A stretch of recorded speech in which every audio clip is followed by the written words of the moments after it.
1972 में वन्य जीव संरक्षण अधिनियम यानी कि वाइल्ड लाइफ प्रोटेक्शन एक्ट आया था और उसके जस्ट एक साल बाद प्रोजेक्ट टाइगर की शुरुआत हुई थी। प्रोजेक्ट टाइगर का मतलब ही ये आपको दिखने से बचा जाता है कि ये बाघों की रक्षा के लिए, जो हमारे वन्य जीव अभयारण्य या नेशनल पार्क है जहाँ पे बाघ हैं, वहाँ पे ये अभियान चलाया गया था क्योंकि बाघों की दिन पर दिन संख्या कम होती जा रही थी।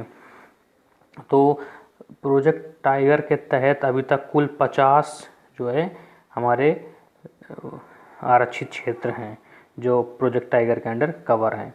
और अभी जो इनकी जनगणना भी होती है टाइगर्स की, तो हर 4 साल में जनगणना की जाती है। तो जो लास्ट जनगणना हुई थी 2014 में हुई थी, जिसके हिसाब से 2226 टाइगर हमारे यहाँ पे अभी हैं। उसमें से सबसे ज़्यादा जो टाइगर हैं वो हैं अपने कर्नाटका राज्य में। ठीक है, पहले सबसे ज़्यादा होते थे ये मध्य प्रदेश में, इसलिए मध्य प्रदेश को टाइगर्स का राज्य कहा जाता था। लेकिन अभी फ़िलहाल मध्य प्रदेश में नहीं है, सबसे ज़्यादा हैं कर्नाटका में, उसके बाद सबसे ज़्यादा है उत्तराखंड में, देन मध्य प्रदेश का नंबर आता है। तो और सबसे बड़ा टाइगर रिजर्व कौन सा है? नागार्जुन सागर श्रीशैलम जो वन्यजीव अभयारण्य है, ये सबसे बड़ा टाइगर रिजर्व है। तो ये क्वेश्चन बन सकते हैं जो मैंने यहाँ पे डिस्कस किए। एक बार स्लाइड को सही से देख लेना। हर 4 साल में होती है इनकी गणना टाइगरों की, और कौन करता है? National tiger conservation authority NTCA। यही एक सबसे उच्च संस्था है जो प्रोजेक्ट टाइगर को पूरा चलाती है। नेक्स्ट हम बात करते हैं, एक और परियोजना है गिर सिंह परियोजना। मैंने अपनी वीडियो में बताया था कि गिर नेशनल पार्क कहाँ पे है? जूनागढ़ डिस्ट्रिक्ट में है। कहाँ के? गुजरात के जूनागढ़ डिस्ट्रिक्ट में ये। तो यहाँ पे क्या होता है कि जो एशियाटिक शेर है, एशियाई शेर, वो केवल यहीं पे पाया जाता है पूरे भारत में। तो ये इसलिए सबसे बहुत इम्पोर्टेंट है। और अभी इम्पोर्टेंट इसलिए यहाँ पे परियोजना चालू हुई थी 1973 में। जैसे प्रोजेक्ट टाइगर शुरू हुआ तो शेरों को बचाने के लिए भी यहाँ पे दोनों साथ में ही चालू की थी। इतना इम्पोर्टेंट नहीं है, लेकिन हो सकता है कभी कभी क्या होता है कि प्रोजेक्ट टाइगर हर एक एग्जाम को पूछा जाता है, तो कभी कभी क्या होता है कि एग्जामिनर कुछ अलग पूछने के, कभी भी पेपर जो है डिफ़िकल्ट आता है तो उस वे में कुछ अलग पूछ लिया जाता है, तो गिर सिंह परियोजना के पूछे जाने के भी चांस बन जाते हैं। तो ये भी 1973 में शुरू हुई थी। और कहाँ पे? गिर मतलब गिर national park, Junagadh district, Gujarat.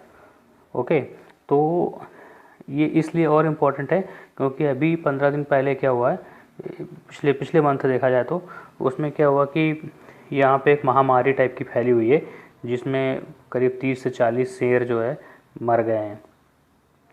ये एक स्थिति यहाँ पे उत्पन्न हुई है क्योंकि सुप्रीम कोर्ट ने डिसीजन दिया था 2005 के आसपास दे दिया था कि कुछ शेरों को मध्य प्रदेश में शिफ्ट किया जाए, ताकि अगर एक क्योंकि शेर यहीं पे पाए जाते हैं पूरे इंडिया में, अगर यहाँ पे कोई महामारी फैलेगी तो सारे मर जाएंगे, तो विलुप्त हो जाएंगे। इसलिए वो बचाने के लिए बोला था कि कुछ शेरों को मध्य प्रदेश में शिफ्ट किया जाए, लेकिन गुजरात गवर्नमेंट ने प्रपोजल को नहीं माना था और अभी तक वो मामला लटका हुआ है। तो अभी सुप्रीम कोर्ट थोड़ा और स्ट्रिक्ट हो गई है उसको करने के लिए, इसलिए इम्पोर्टेंट है करंट अफेयर्स में, इसलिए मैंने इसको और वो कर दिया। नेक्स्ट हम बात करते हैं हाथी परियोजना। 7 दिसंबर 1992 को हाथी परियोजना चालू हुई थी। ये ऐसे ही याद रख लेना आप, थोड़ा सा अगर याद रहे आपको। 1972 में वन्य जीव संरक्षण अधिनियम आया था, उसके 20 साल बाद यानी कि 1992 में हाथी परियोजना। इस तरीके से आप याद कर लेना। 1992 में रियो सम्मेलन भी हुआ था। ठीक है, नेक्स्ट है एक और इम्पोर्टेंट टॉपिक CNG। एक बार 2000 चाहिए, उसके साथ साथ आपको ये भी बताना चाहिए कि CNG में कौन कौन से कंटेंट होते हैं। तो CNG का जो मेन कंटेंट होता है वो होता है मीथेन। ओके, ये नेचुरल गैस ही होती है, लेकिन इसको 250 से 300 किलो उसमें 300 गुना जो नेचुरल गैस होती है उसके 200-300 गुना ज़्यादा प्रेशर में उसको भर देते हैं। तो उससे क्या होता है कि उसका जो इग्निशन पॉइंट होता है वो काफ़ी ऊंचा हो जाता है। इग्निशन पॉइंट का मतलब ये होता है कि किस पॉइंट पे, किस टेम्परेचर पे कोई चीज़ जलने लगती है। तो नेचुरल गैस का जो इग्निशन पॉइंट होता है वो बहुत कम होता है, लेकिन जब उसका प्रेशर बढ़ाया जाता है तो उसका इग्निशन पॉइंट बढ़ जाता है। तो ये हम वाहनों में यूज कर सकते हैं। तो इसमें याद रखना, इसमें होती है 80 से 99% तक मीथेन। ओके, नेक्स्ट है यूरो मानक, यूरो स्टेज।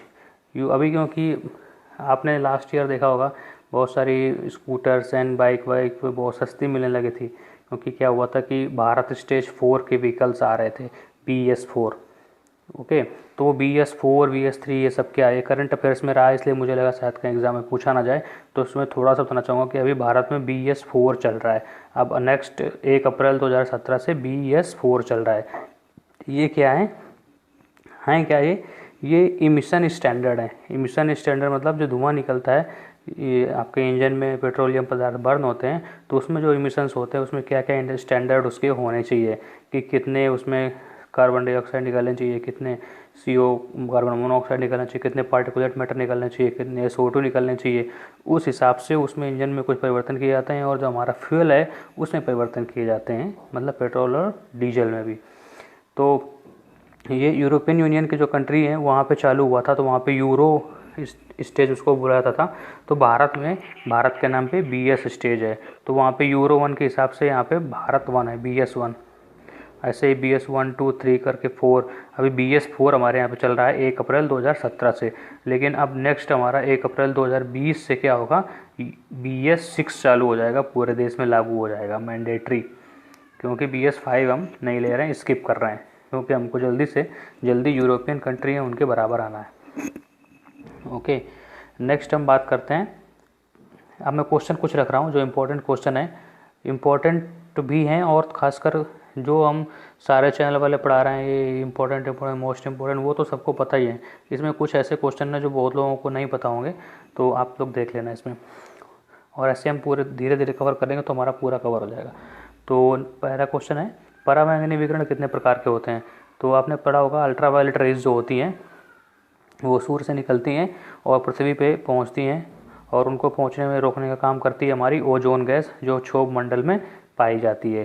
तो ये बहुत हानिकारक होती हैं हमारे शरीर के लिए। तो इससे 3 प्रकार की होती हैं, कौन कौन सी, UVA, ultraviolet A, ultraviolet B और अल्ट्रावायलेट C। ये क्वेश्चन आया था लास्ट टाइम टेट में। तो इसमें सबसे ज़्यादा जो हानिकारक होती है वो होती है कौन सी, UVC। UVB भी हानिकारक होती है, लेकिन सबसे ज़्यादा होती है C। A B C, तो इस का ज़्यादा रखना कि C सबसे बाद में है, ठीक है, तो C सबसे बाद में सबसे ज़्यादा हानिकारक है। नेक्स्ट है क्वेश्चन नंबर 3, भारत में मैंग्रोव वन कुल वनों का प्रतिशत कितना है। मैंग्रोव क्या होते हैं, मैंने पहले बताया था कि समुद्र किनारे जो लैगून झील होती हैं या समुद्र किनारे जो पानी भर जाता है, तो वहाँ पे विभिन्न प्रकार की वनस्पतियाँ पाई जाती हैं। क्या होती हैं कि उनके जो तने होते हैं वनस्पतियों के और जो जड़ें होती हैं वो पानी पे पूरी भरी रहती हैं। सुंदरवन अगर किसी ने देखा हो टीवी पे, डिस्कवरी वगैरह पे, तो आप देख सकते हो कि वो पूरा पानी से भरा रहता है, उनको बोलते हैं मैनग्रोव्स। ओके, तो भारत में मैनग्रोव्स जो पाए जाते हैं वो जो कुल वन क्षेत्र है उसका 3% मैनग्रोव पाए जाते हैं, और सबसे ज़्यादा जो मैनग्रोव पाए जाते हैं वो पाए जाते हैं पश्चिम बंगाल में। जो टोटल मैनग्रोव है उसका आधा हिस्सा केवल सुंदरवन में पाया जाता है, और उसके अलावा अंडमान निकोबार, आंध्र प्रदेश में और भी जितने हमारे कोस्टल इलाके हैं उसमें मैनग्रोव्स पाए जाते हैं, वेस्टर्न कोस्टल को छोड़ के। नेक्स्ट है सबसे ज़्यादा मैनग्रोव वन कहाँ पाए जाते हैं, मैंने पहले बता दिया सुंदरवन में, तो आपका चौथा नंबर क्वेश्चन भी समाप्त हो गया। नेक्स्ट है इंपॉर्टेंट क्वेश्चन है, बहुत इंपॉर्टेंट, भारत का कितना प्रतिशत भाग वन आच्छादित है, मतलब कितना प्रतिशत भाग में वन है, तो वह 21.34%। बिल्कुल रट लेना, बहुत इंपॉर्टेंट क्वेश्चन है। और क्षेत्रफल की दृष्टि से सबसे ज़्यादा वन कहाँ पाए जाते हैं, तो क्षेत्रफल की दृष्टि से सबसे ज़्यादा वन पाए जाते हैं आपके मध्य प्रदेश में, सबसे ज़्यादा वन।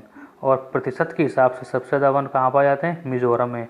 बहुत सारी पुरानी किताबों में लिखा होगा कि अरुणाचल प्रदेश में, तो वो गलत है। अभी सबसे ज़्यादा वन पाए जाते हैं प्रतिशत के हिसाब से मिज़ोरम में 88.93%, और अरुणाचल प्रदेश में लगभग 80% के आसपास है। सबसे ज़्यादा मिज़ोरम में, उसके बाद लक्षद्वीप में, उसके बाद अंडमान निकोबार द्वीप समूह में, उसके बाद अरुणाचल प्रदेश में। Next question number 8, most important, Bharat में झूमिंग कृषि कहाँ की जाती है। तो पहले बता दूं मैंने, क्योंकि पढ़ाया नहीं है कि झूमिंग कृषि क्या होती है। झूमिंग खेती वो होती है दोस्तों, आदिवासी लोग करते हैं कि जो जंगल होता है वहाँ को, जंगल को काट देते हैं और वहाँ पे साफ़ सफाई करते हैं, उसके बाद खेती करना स्टार्ट कर देते हैं। जब तक खेती करते हैं, जब तक जो मिट्टी होती है वहाँ की, उसके पोषक तत्व मौजूद रहते हैं, और जैसे ही पोषक तत्व खत्म हो जाते हैं तो वहाँ से फिर चल देते हैं और दूसरी जगह जाके फिर से पेड़ काटना शुरू कर देते हैं। इस तरीके से क्या होता है, वो जो पेड़ काटते हैं तो वनों का बहुत ह्रास होता है, पर्यावरण का बहुत नुकसान होता है। तो बहुत ही ख़राब प्रकार की कृषि है। ऐसी कृषि मतलब आदिम मानव, जो पूरा पाषाण काल का मानव है, जब कृषि स्टार्ट की थी तो इसी टाइप की कृषि करता था। तो अभी भी जो जनजातियाँ हैं पुरानी, वो यही कृषि करती हैं। तो ये सबसे ज़्यादा कहाँ पर है, हमारे जो पूर्वोत्तर राज्य हैं, मतलब असम, मणिपुर, मेघालय, नागालैंड, इनमें जो है झूमिंग कृषि पाई जाती है। तो ये याद रख लेना झूमिंग कृषि क्या होती है और कहाँ पे होती है। असम, मणिपुर, मेघालय, नागालैंड, यहाँ सब जगह झूमिंग कृषि होती है, क्योंकि सबसे ज़्यादा वन भी यहाँ पाए जाते हैं और सबसे ज़्यादा आदिवासी भी यहीं पे पाए जाते हैं, और उड़ीसा में भी होती है थोड़े बहुत। ओके, नेक्स्ट हम बात करते हैं क्वेश्चन नंबर 9, वायु प्रदूषण एवं नियंत्रण अधिनियम कब पारित हुआ था? 1981 में। याद रख लेना, लिख लेना, नोट कर लेना। 1981 में वायु प्रदूषण एवं नियंत्रण अधिनियम पारित हुआ था। ऐसा कोई क्वेश्चन आ सकता है।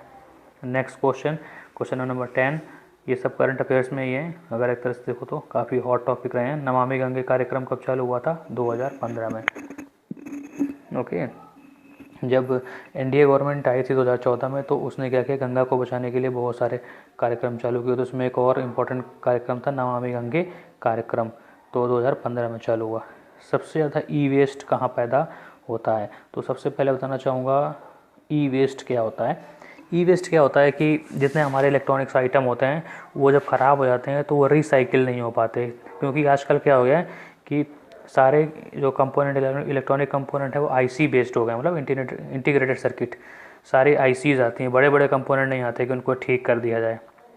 पूरा का पूरा सिस्टम ही रिप्लेस हो जाता है। जैसे आपका मोबाइल ही है, मोबाइल ख़राब हो गया तो फिर पूरा का पूरा मोबाइल चला गया। वो ये नहीं कि मोबाइल का कार्ड चेंज कर दो, वो मतलब एक सर्टेन स्थिति तक ही वो ठीक हो पाता है। तो अब वो उस मोबाइल का क्या करोगे, वो एक तरह से ई वेस्ट बन गया। तो ये बहुत बड़ी समस्या है पूरे दुनिया के लिए। तो सबसे ज़्यादा ई वेस्ट भी इस समय कहाँ पाया जाता है?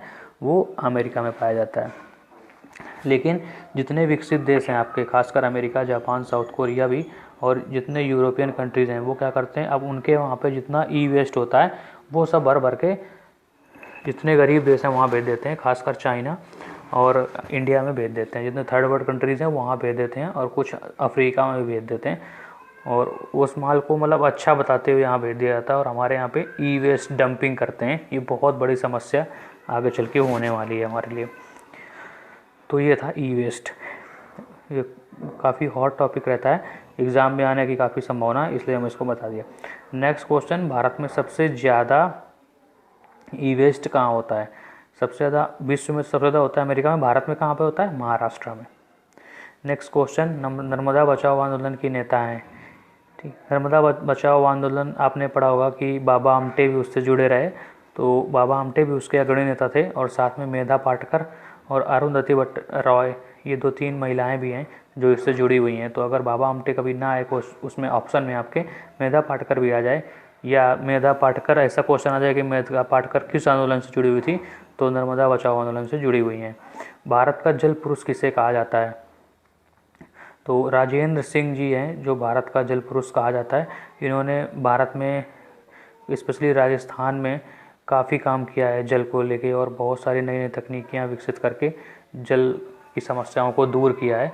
इनको भारत का जल पुरुष के नाम से संज्ञा इनको बहुत से पुरस्कार भी मिले हुए हैं विश्व स्तर पे। रमन मैग्सेसे अवार्ड भी इनको मिल चुका है। नेक्स्ट है, भारत का बर्डमैन किसे कहा जाता है? सलीम अली। सलीम अली बहुत बड़े साइंटिस्ट थे पक्षियों के, पक्षी विज्ञानी, जिसमें हमारे यहाँ पे भी एक नवाबगंज में शायद सलीम अली पक्षी विहार है। इनके नाम पे बहुत सारे पक्षी विहार हैं। तो इनको भारत का बर्डमैन कहा जाता है। आप लोगों ने एक और सुना होगा, केवलादेव घाना नेशनल पार्क जो भरतपुर में है, वो उसका निर्माण करने का श्रेय ज़्यादातर पर्सनली सलीम अली को ही जाता है। बहुत काम किया था इसमें उन्होंने। और Salim Ali Bombay natural history society जो एक एनजीओ है सबसे पुराना पर्यावरण की सुरक्षा को लेकर, उससे भी सलीम अली जी जुड़े रहे हैं। तो याद, तो हॉटस्पॉट क्या है दोस्तों कि इसमें पूरे विश्व में ऐसे 35 क्षेत्रों को चिन्हित किया गया है जहाँ पे बायोडाइवर्सिटी मतलब जैव विविधता सबसे ज़्यादा पाई जाती है। तो उसमें कुछ क्षेत्र भारत में भी हैं। तो भारत में जो 4 क्षेत्र हैं वो भारत में भी पाए जाते हैं। तो वो क्षेत्र कौन कौन से हैं? एक पहला हिमालय क्षेत्र, क्योंकि जो ये हॉटस्पॉट क्यों इन क्षेत्रों को चुना गया है, क्योंकि जो 60% विश्व की प्रजातियां हैं यहीं पे पाई जाती हैं, इन्हीं हॉटस्पॉट पे। मैं सारे हॉटस्पॉट पूरे दुनिया के जो हॉटस्पॉट हैं उनको नहीं कवर कर रहा हूँ, क्योंकि UP TET point of view से उतना इम्पोर्टेंट नहीं है सॉरी, लेकिन जो भारत के हॉटस्पॉट हैं उन पे थोड़ा गौर करने की बात है। हॉटस्पॉट से उसका मतलब ये समझ में आता है कि बहुत हॉट स्पॉट, मतलब सबसे ज़्यादा बायोडाइवर्सिटी यहाँ पे पाई जाती है, जैव विविधता। तो ये पहला है हिमालय क्षेत्र। तो हिमालय क्षेत्र हमारा यहाँ से शुरू करते हैं, जो हिमालय पर्वत है तो ये हिमालय क्षेत्र में आ जाता है। दूसरा हमारा इंडो बर्मा क्षेत्र। इंडो बर्मा क्षेत्र आपका ये हुआ, ठीक है। नेक्स्ट आपका पश्चिमी घाट एवं श्रीलंका, यहाँ से लेके ये सब जो है पश्चिमी घाट है, और ये श्रीलंका जो मन्नार की खाड़ी है बीच में। श्रीलंका हमारे उसमें नहीं आता, लेकिन जब पूरे वर्ल्ड का विभाजन किया जाता है तो श्रीलंका को भी भारतीय उपमहाद्वीप में ही जोड़ा गया है। ओके, तो पश्चिमी घाट हमारे यहाँ पे आता है, और ये मन्नार की खाड़ी हो गई, ये सब एरिया हमारे इधर आता है। और नेक्स्ट है सुंडालैंड। सुंडालैंड हमारा अंडमान निकोबार में एक ये आइलैंड पड़ता है, यहाँ पे बहुत ही अच्छी बायोडाइवर्सिटी पाई जाती है, तो इसको बोलते हैं सुंडालैंड। तो ये 4 क्षेत्र हैं जो हमारे यहाँ पे पाए जाते हैं, तो आप लोग इसको याद रखना। नेक्स्ट है विश्व धरोहर स्थल, वर्ल्ड हेरिटेज साइट्स। तो हुआ क्या था 1972 में, जो यूएनईपी का, यूनाइटेड नेशन ने जो एक कन्वेंशन किया था, स्टॉकहोम सम्मेलन, उसके उसी के आसपास 1972 में ऐसा एक प्रावधान दिया था यूनेस्को ने कि बहुत सारे विश्व के जो स्थल हैं उनको विश्व धरोहर स्थल का दर्जा दिया जाएगा। तो ये चीज़ 1972 में शुरू हुई थी, लेकिन ये अमल में लाई गई थी 1975 में, इसीलिए मैंने 1972 से लेकर 1975 में लिखा है। तो अगर क्वेश्चन ऐसा आता है कि कब ये अमल में लाया गया, तो 1975 ही सही है। तो भारत की कौन कौन सी साइट हैं जो इस पर शामिल हैं, तो ये बहुत इंपॉर्टेंट है। ऐसा करके स्ट्रेट फॉरवर्ड क्वेश्चन आ जाता है कि ये कौन सा स्थल ऐसे विश्व धरोहर स्थल में शामिल है कि नहीं, और आपको उसमें चूज़ करना होता है, तो आपको ये रट लेने हैं। ओके, क्योंकि इसमें एक चीज़ और भी है, जितने ये जगह के नाम लिखे हुए हैं तो ये सारे आपके बहुत इम्पोर्टेंट जगह भी हैं, इसमें मैक्सिमम आपके नेशनल पार्क ही हैं, तो इनको बिल्कुल आप रट लो। तो काजीरंगा राष्ट्रीय उद्यान असम में, यहाँ पे काजीरंगा राष्ट्रीय उद्यान पाया जाता है, पाया जाता नहीं है। और यहाँ क्यों प्रसिद्ध है, क्योंकि यहाँ पे सिंगल हॉर्न, एक सींग वाला गैंडा पाया जाता है। ओके, नेक्स्ट है केवलादेव घाना भरतपुर में, यहाँ पे कहीं इस जगह भरतपुर में, राजस्थान में भरतपुर में केवलादेव घाना राष्ट्रीय उद्यान है, जहाँ पे साइबेरियन क्रेन नामक पक्षी यहाँ पे माइग्रेट होके सर्दियों में आता है, उसके लिए प्रसिद्ध है। दूसरा है मानस। काजीरंगा के और ये आगे जाएंगे तो मानस आपका राष्ट्रीय उद्यान है, यहाँ पे हाथियों के लिए प्रसिद्ध है, हाथी और तेंदुआ के लिए। और नेक्स्ट है सुंदरबन, सभी को पता है, ये बंगाल की खाड़ी में और बांग्लादेश में ये सुंदरबन का डेल्टा है आपका, गंगा और यमुना का, गंगा और ब्रह्मपुत्र का। तो वहीं पे ये मैनग्रोव्स पाए जाते हैं। मैनग्रोव मैंने कवर किया था क्या होते हैं लास्ट क्लास पे। तो ये सुंदरबन हो गया। नंदा देवी आपका उत्तराखंड में, फूलों की घाटी।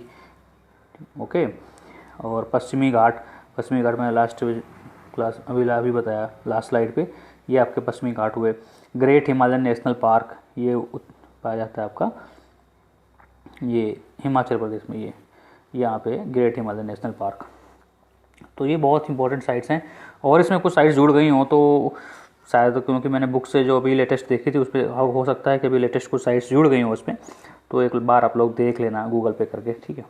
तो अब आज की क्लास का सबसे तो ग्रीन हाउस क्या होता है कि एक शीशे का, एक हम खेतों में क्या करते हैं, चारों तरफ शीशा लगा देते हैं और उसमें पानी की व्यवस्था कर देते हैं, और ताकि उसमें प्रकाश जा सके। ये जनरली कहाँ पे होता है, ये जहाँ पे कम, मतलब सर्दियाँ बहुत होती हैं पूरे साल और सूर्य की प्रकाश बहुत कम होता है, खासकर सरद वाले देश है, खासकर यूरोपियन कंट्रीज़ में और ऊपर रशिया वगैरह में, वहाँ पे तो मस्ट है, ग्रीन हाउस बनाना ही पड़ता है। तो होता क्या है ग्रीन हाउस में, कि ग्रीन हाउस से पहले बता दूं कि जैसे सूरज है आपका, जैसे आपका ये सूरज है, तो सूरज से जो ये प्रकाश की किरणें आती हैं पृथ्वी पे, तो क्या होती है कि वो शॉर्ट वेव्स में आती हैं, ठीक, इसमें मतलब शॉर्ट वेवलेंथ में आती हैं। उनका जो तरंग दैर्ध्य होती है वो शॉर्ट होती है, उनको क्या बोलते हैं, उनको लघु तरंग दैर्ध्य तरंगें बोलते हैं। तो वो क्या होती है कि वो कांच की तरह कांच को पार कर जाती हैं। तो जब वो कांच को पार कर जाती हैं तो इस ग्रीन हाउस के अंदर घुस जाती हैं। लेकिन जब ये टकरा कर वापस जाती हैं तो वो लॉन्ग वेव्स की लेंथ लॉन्ग वेव लेंथ में जाती हैं, मतलब दीर्घ तरंग दैर्ध्य वाली तरंगें बन जाती हैं, जिनको अवरक्त किरणें इंफ्रारेड के नाम से भी जाना जाता है। और जो ऊपर आती हैं तो वो क्या होती हैं, विजिबल रेज होते हैं, मतलब दृश्य प्रकाश। और जो वापस जाता है तो इंफ्रारेड जो फ्रीक्वेंसी होती है उस पर जाता है। तो क्या होता है कि जब ये वापस जाती हैं तो जा नहीं पाती, शीशे को पार नहीं कर पाती। तो जितनी ऊष्मा आ जाती है, मतलब जितनी गर्मी, तो ऊपर नहीं जा पाती, तो टेम्परेचर इस ग्रीन हाउस का अच्छी तरह बढ़ जाता है, थोड़ा सा मेंटेन रहता है। क्योंकि यहाँ पे सर्दी होती है, सर्द वाले देशों में ग्रीन हाउस बनाए जाते हैं, तो टेम्परेचर बढ़ जाता है। तो जो भी फसल हम उगाते हैं उसके लिए उपयुक्त टेम्परेचर हो जाता है। तो अब इसका समझाने का मेरा तात्पर्य क्यों है, इसमें पता करते हैं। क्योंकि जो पृथ्वी होती है हमारी, वो भी एक ग्रीन हाउस की तरह काम करती है। कैसे कि जैसे ये सूर्य है, आप फिगर को देखो, ये जैसे सूर्य है, सूर्य से हमारा प्रकाश आया और टकरा के जब वो ऊपर जाता है, रिफ्लेक्शन होता है उसका, तो वो लॉन्ग वेवलेंथ रेडिएशन जो होता है वो लॉन्ग वेवलेंथ होता है, मतलब दीर्घ तरंग दैर्ध्य वाली तरंगें होती हैं। तो वो क्या करता है कि जब वो ऊपर जाता है तो वहाँ पे कांच है, लेकिन यहाँ पे क्या है कि कुछ गैसें होती हैं जो कांच का रूप, कांच की तरह होती है, मतलब उसको ऊपर नहीं जाने देती हैं, इकट्ठे नहीं जाने देती हैं, इसको ऑब्जर्व कर लेती हैं प्रकाश को और धीरे धीरे उसको रिलीज करती हैं। तो इससे क्या है कि हमारे पृथ्वी का जो है टेम्परेचर एक मेंटेन रहता है। क्योंकि अगर बताते हैं कि अगर ये गैसें ना हो तो अभी पृथ्वी का जो मीन टेम्परेचर है वो करीब 15 + 15 डिग्री सेंटीग्रेड रहता है, मीन टेम्परेचर की बात कर रहा हूँ। अगर ये गैसें ना होती, ग्रीन हाउस गैसें, तो क्या होता कि हमारे पृथ्वी का टेम्परेचर जो है -20 डिग्री के आसपास होता, जो सर्वाइव करने के लिए मुश्किल था। तो अब ये जब तरंगें वापस जाती हैं तो कुछ गैसें होती हैं जो पृथ्वी को चारों तरफ से घेरे रहती हैं, तो वो उसको ऑब्जर्व कर लेती हैं प्रकाश को, और अपने उसको जो ऊष्मा है उसको पूरी तरह से इकट्ठे वापस नहीं जाने देती हैं, जिससे पृथ्वी का टेम्परेचर मेंटेन रहता है, थोड़ा सा ठीक ठाक रहता है। तो इन्हीं गैसों को बोलते हैं ग्रीन हाउस गैसें। और पृथ्वी जो है ग्रीन हाउस की तरह काम करती है, जैसा इस ग्रीन हाउस में हमने देखा था। यहाँ पे शीशा लगा होता है, लेकिन इसमें शीशे की तरह कौन सी, वो गैसें होती हैं। तो वो गैसें कौन कौन सी होती हैं, उन गैसों में जो सबसे ज़्यादा मात्रा होती है वो होती है जल वाष्प की, मतलब वाटर वेपर की। दूसरी होती है कार्बन डाइऑक्साइड CO2 जो 60%, 60% और 20% लिखा हुआ है, इसका मतलब बाद में बताता हूँ। दूसरी होती है कार्बन डाइऑक्साइड, तीसरी होती है मीथेन, तीसरी होती है नाइट्रस ऑक्साइड, चौथी हाइड्रोफ्लोरोकार्बन HFCs, परफ्लोरोकार्बन जिनको आप CFC बोलते हो, ठीक है, और सल्फर हेक्साफ्लोराइड। तो ये गैसें हो गई। तो उसमें क्या होता है कि जो ये चीज़ें तो प्राकृतिक रूप से तो ठीक हैं, लेकिन धीरे धीरे क्या हुआ कि इंसान ने इन गैसों में परिवर्तन करना, इन गैसों की जो मात्रा है उसमें परिवर्तन करना शुरू कर दिया। कार्बन डाइऑक्साइड की मात्रा बढ़ती चली गई, पेड़ों को हम लोग काटने लगे, और जितने हमारे आपके फॉसिल फ्यूल्स हैं, मतलब पेट्रोल डीजल ये सब जब जलने लगे तो कार्बन डाइऑक्साइड की मात्रा हम ज़्यादा से ज़्यादा छोड़ रहे हैं, और बाकी जो भी दूसरी गैसें हैं ये भी हम ज़्यादा बढ़ाने लगे। तो होता क्या है कि जब ये गैसों की मात्रा ज़्यादा हो गई तो ये ज़्यादा से ज़्यादा प्रकाश को, जो 10 प्रकाश है ऊपर जो अवरक्त प्रकाश बन के इंफ्रारेड बन के जा रहा है, उसको और ज़्यादा एब्जॉर्व करने लगे। उससे क्या होने लगा, हमारे जो पृथ्वी है उसका टेम्परेचर और बढ़ने लगा। और जब ये टेम्परेचर बढ़ने की घटना शुरू हुई तो इसी को बोलते हैं ग्लोबल वार्मिंग। ठीक है, समझे, इसी को बोलते हैं ग्लोबल वार्मिंग। और इसी ग्लोबल वार्मिंग की वजह से ऊपर के जो ग्लेशियर्स हैं वो पिघलने लगते हैं, और बहुत सारे चीज़ें आपदाएँ आती हैं, और आगे चल के हम और धीरे धीरे पढ़ेंगे इस पर। मेन ग्लेशियर की जो बर्फ़ें हैं वो पिघलने लगती हैं, उससे क्या होता है समुद्र का जो जल स्तर है वो ऊपर बढ़ रहा है, और जितने हमारे द्वीपीय देश हैं, जो समुद्र किनारे जो सिटी हैं, जो देश हैं, वो धीरे धीरे जलमग्न हो जाएंगे, ऐसा अनुमान है। तो अब समझ में आ गया होगा आपको ग्रीन हाउस इफेक्ट क्या होता है और क्या होता है ग्लोबल वार्मिंग। तो ये मैंने यहाँ पे लिख रखा है 60%, 20%। ओके, तो इसका मतलब ये है कि जब ग्लोबल वार्मिंग की हम बात करते हैं, वैसे तो ग्रीन हाउस गैसें ये सारी हैं, जितनी ये सारी गैसें हैं सारी ग्रीन हाउस गैसें हैं, लेकिन अगर अब क्वेश्चन इस तरह से आता है कि ग्लोबल वार्मिंग के लिए कौन सबसे ज़्यादा जिम्मेदार है, तो उसमें आता है कार्बन डाइऑक्साइड। क्योंकि होता क्या है कि जल वाष्प जो है वो प्राकृतिक, इसमें मानव का ज़्यादा रोल नहीं है। ओके, तो इसको हम ग्लोबल वार्मिंग का काज नहीं मानते हैं, क्योंकि आईपीसीसी की जो वेबसाइट है उसमें मैंने चेक किया तो ये 6 जो ऐसे हैं ना, इन्हीं का जिक्र हमें ग्लोबल वार्मिंग की जिम्मेदार गैसों में माना जाता है, क्योंकि जलवाष्प में हमें उतना हमारा रोल नहीं है। कार्बन डाइऑक्साइड, मीथेन और नाइट्रस ऑक्साइड जितने एचएफसीज और पीएफसीज हैं, इनमें हमारा रोल मतलब मानव का रोल है। तो ये जो है गैसें ग्लोबल वार्मिंग के लिए जिम्मेदार हैं, जल वाष्प उसमें नहीं है। नेक्स्ट, अब शायद मुझे ऐसा लगता है कि ग्लोबल वार्मिंग समझ में आ गया होगा आप लोगों को। अगर इसमें भी नहीं समझ में आए तो आप लोग कमेंट करें या मुझसे किसी तरह से कांटेक्ट करके आप लोगों को और अच्छी तरह से समझा सकता हूँ। ओके, तो नेक्स्ट हम बात करेंगे आईपीसीसी क्या होता है। मैंने एक वीडियो बनाया था, इसमें सारे एनजीओज एंड ऑर्गेनाइजेशंस सारे कवर किए थे, उसमें मैंने ये शायद नहीं कवर किया था आई थिंक। आईपीसीसी ये क्या है? Inter governmental panel on climate change. तो ये कैसे बना? ये यूएनईपी मैंने बताया था 1972 में आया था, United Nation environment programme, and WMO world meteorological organisation, ये भी यूएनओ के अंडर में है। दोनों ने मिल के 1988 में आईपीसीसी की स्थापना की थी। यूपीटेट पॉइंट ऑफ व्यू से मैं कहूँगा कि आप लोग इसका फुल फॉर्म रट लेना, क्योंकि कई बार पूछे जा चुके हैं फुल फॉर्म, और ये कब इसकी स्थापना हुई थी। और तीसरा, ये करता क्या है? ये क्या करता है? विश्व की सरकारों को स्पष्ट वैज्ञानिक दृष्टिकोण प्रदान करता है। जो सारी गवर्नमेंट हैं उनको क्या करता है? पर्यावरण को लेके, खासकर ग्लोबल वार्मिंग को लेके जो साइंटिफिक एक आपका दृष्टिकोण है वो प्रोवाइड करता है सारे देशों को। इसके सदस्य देशों की संख्या 195 है।